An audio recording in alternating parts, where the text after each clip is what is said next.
کبھی کبھی انسان کی زندگی میں ایسا وقت بھی آتا ہے کہ ایک بہت بڑی مشکل اس کے سامنے کھڑی ہوتی ہے۔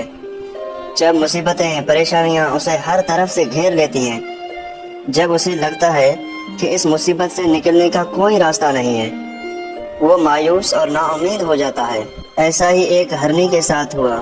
وہ مادہ ہرنی پریگننٹ تھی اور اس کے بچے کی پیدائش کا وقت بالکل قریب آ چکا تھا۔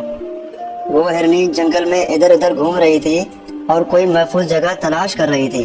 موسم بھی کافی خراب تھا۔ آسمان پر گہرے کالے بادل چھائے ہوئے تھے، بجلی کڑک رہی تھی۔ جنگل کے بیچوں بیچ ایک ندی بہتی تھی جس کے کنارے پر کافی اونچی گھاس اگی ہوئی تھی۔ وہاں پر کچھ گھنے درخت بھی تھے اور پینے کے لیے پانی بھی تھا۔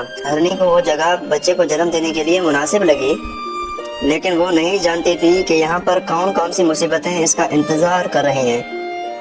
اتنے چلنے کے بعد ہرنی کو پیاس لگی ہوئی تھی۔ وہ ندی کے پاس آ کر پانی پینے لگی۔ پانی پینے کے بعد جیسے ہی اس نے سر اٹھایا، اس کا سانس جیسے رک سا گیا تھا۔ ندی کے کنارے پر جھاڑیوں کی اوٹ میں ایک شکاری چھپا ہوا تھا جو اس پر نشانہ لگانے کی تیاری کر رہا تھا۔ وہ گھبرا کر مڑی تو اس کے بالکل پیچھے ایک بھوکا شیر اونچی اونچی گھاس میں گھات لگائے ہوئے تھا جو اس پر حملہ کرنے کے لیے بالکل تیار تھا۔ اس نے دائیں مڑ کر دیکھا، خشک اونچی اور لمبی گھاس تھی۔ وہ اس میں چھپنے کی سوچ رہی تھی کہ بجلی زور سے کڑکی اور اس گھاس میں آگ لگ گئی۔ اس کے بالکل سامنے ندی تھی جس کے اندر مگرمچھ تیر رہے تھے، جسے پار کرنا اس کے بس کی بات نہیں تھی۔ اس کے درد کی شدت بھی بڑھتی جا رہی تھی اور چاروں طرف سے موت بھی اس کی جانب بڑھ رہی تھی۔ وہ ہرنی پوری طرح گھبرا چکی تھی۔ اس کے ذہن میں کئی سوچیں گھوم رہی تھی۔ کیا وہ اپنی جان بچا پائے گی؟ کیا اس کا بچہ اس دنیا میں اپنی آنکھ کھول پائے گا؟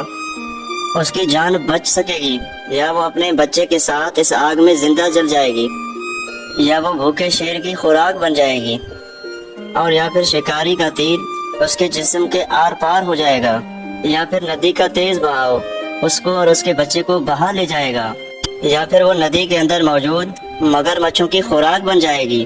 یہ سارے سوال اس کے ذہن میں گردش کر رہے تھے۔ اس کی پریشانی بڑھتی جا رہی تھی۔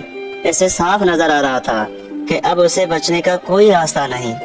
وہ بے اختیار اس نے اپنا سر اٹھایا اور آسمان کی طرف دیکھا۔ اس کی آنکھوں کے اندر بے بسی تھی، اور اس بے بسی کے اندر دور کہیں ایک امید بھی تھی کہ کوئی ہے جو اسے ابھی بھی بچا سکتا ہے، جو ابھی بھی اس کی ساری پریشانیوں کو دور کر سکتا ہے۔ پھر اس کے بعد جو ہوا وہ کسی معجزے سے کم نہیں تھا۔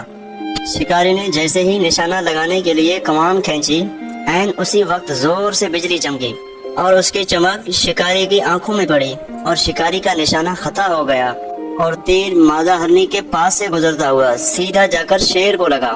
شیر اس اچانک حملے سے گھبرا گیا اور بھاگ کھڑا ہوا۔